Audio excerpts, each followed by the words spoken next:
Sorry for the audio quality in this video. My mic is trapped in a room with someone that has COVID. There are tornadoes outside, so I feel like I'm fighting for my life and might die. So in my last moments, I'm going to watch a children's movie.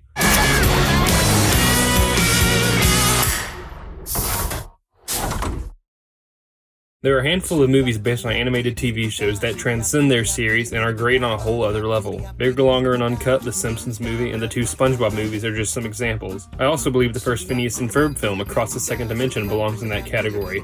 It was great, full of heart, funny, and was overall just a really great film. That's why I was excited when Disney announced that a second feature-length Phineas and Ferb film was being made exclusively for Disney+.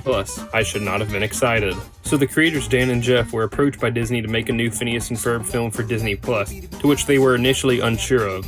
They were quoted as saying they thought they had done enough with these characters, but the two changed their minds when they realized they kind of missed them. Yeah, okay, sure. I think there might have been another influence involved in changing their minds. This is also complete speculation, but I am curious if Disney was holding the future of their show Milo Murphy's Law over their heads. The show hasn't been renewed for a third season due to low ratings, and the second season started airing in early 2019, so the timeline would add up perfectly for them to have started working on the film right after the second season started airing. Maybe Disney was like, "You do this for us and we might save you and be devoted to the show." The production of this film, and this review, was also heavily impacted by the COVID-19 pandemic. They were in the middle of production when their studio shut down, so actors had to record lines from home, scenes were cut, and they had to coordinate several different animation studios that were closing and reopening all at the same time. Also, this is the first traditionally animated Disney film not made for TV since Winnie the Pooh, so that's cool, I guess. So I'm going to start out with the bad and end with the good, because that's how the film did it. The first 30 minutes are bad. It's so slow and drawn out, and it's almost entirely filler, because they have to get Candace to the planet without Phineas and Ferb stopping the aliens. This leads to every scene with the kids in the beginning feeling pointless, because literally nothing is happening. The characters also don't really feel like themselves during this section of the movie. The first 30 minutes feels like reading a Wikipedia summary of events and then seeing the last two acts of an actual movie. The beginning is just so dull and lifeless, and it's really going to keep me from revisiting the movie. Also, why does every modern kids movie have to have flossing in it? Stop it, please. Perry also doesn't do a whole lot in this movie. In Candace Against the Universe, since the boys and Dr. Doofenshmirtz are together, he has to avoid the group in order to prevent revealing his identity to either Doof or the boys. This leads to him barely playing a role in the plot. In Across the Second Dimension, he was a key player in the film, but here he's just kind of a deus ex machina that shows up once or twice, has an action scene to save the boys, and then disappears again.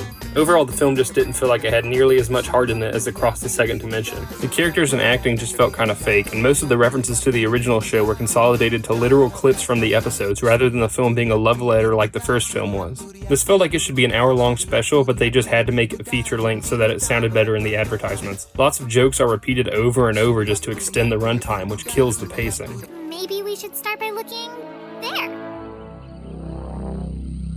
Wait a minute. Does anybody else hear a strange, ominous tone when they look at that alien fortressy thing? But only when I look directly at it. I can hear it when I look... Yeah, I have to... Yes! Oh yeah, me too. Oh, yeah, like a low tone. I wish we could study the science. What? of I don't hear anything. What are you guys talking about? I can hear it when I look... You're freaking me just out. directly I've at never it. seen anything like that before. Every time my eyes get near it. Alien planets are weird.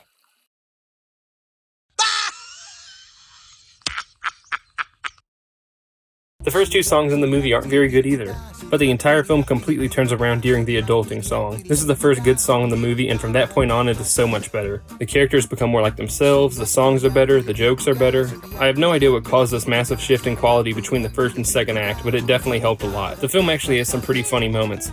Phineas and Ferb has always been known for its weird humor, and it delivers on that here. There's a joke involving a chicken that was used a few times, but the second time it was used it actually had me laughing really hard. The soundtrack also wasn't quite as good as previous Phineas and Ferb projects, but there were a few good songs like Adulting and the Battle Song. Yeah, also this movie has the best credits since the Lego Movie 2. While the movie did end off with a bang, it's just hard to get past how bad that first 30 minutes was. I feel like I liked the film more than I should have just because it ended with all the good stuff instead of the bad. Maybe this would have been a better film if they had not been impacted by the virus and had all the time and resources they need, but I'm here to review what we got, not alternate dimension Phineas and Ferb. And that's why I'm giving Candace Against the Universe a 6 out of 10. This is one of those movies that I don't regret watching, but I'll probably never watch it again. I would recommend checking out Milo Murphy's Law though. From the few episodes I've seen, it's actually really good, and you can tell Dan and Jeff are really passionate about the show, so I do hope it gets renewed for a third season.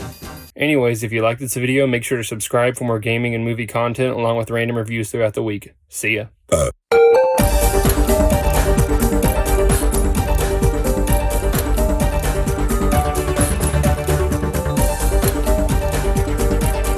This is Boomerang from Cartoon Network.